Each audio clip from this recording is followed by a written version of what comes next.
Adding an email address to Outlook is a straightforward job once you know the account settings are under the View tab, not the home screen. We'll do it step by step on screen. Open Outlook and go to the View tab at the top of the ribbon.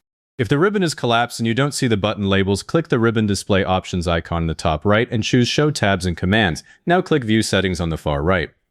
Tom sees an step to now to radio or Thea. The small settings page opens. It doesn't look like the main Outlook window, which is normal. Choose Accounts, then click Your Accounts. You'll see every mailbox already connected to this Outlook profile listed under Email Accounts. Under that list, click Add Account. I use this route because it skips the File Backstage screen.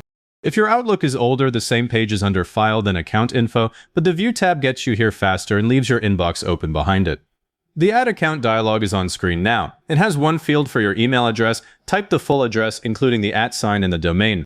If your address is jane.doe@outlook.com, type it exactly as it appears. If you're adding a Gmail or Yahoo address, Outlook still handles it fine, but it needs the real address to route you to the right sign-in page. Don't use an alias because Outlook has to match the address to the provider before it knows which sign-in screen to show. Then click Continue. Continue opens the provider login window.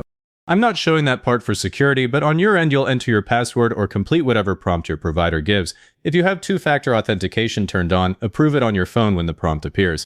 After that, Outlook brings you back to the account setup window and runs a quick sync. Wait for the spinner to finish, then click Done.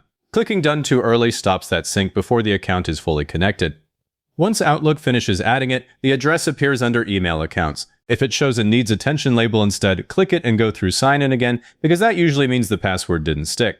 Once it's listed cleanly, give Outlook a minute to download mail. The status bar at the bottom shows that progress. 2 quick follow-ups. If you want this new address to be the one Outlook sends from, go back into View Settings, open Accounts, and click Default Account. Choose the new address there. Then to confirm it's ready to send, click Home, click New Email, and click the From drop-down. The new address should be listed there, and that's the proof it's actually connected. If this helped, hit like, subscribe, and leave a comment saying this was helpful. Comments are what push this to other people looking for the same thing.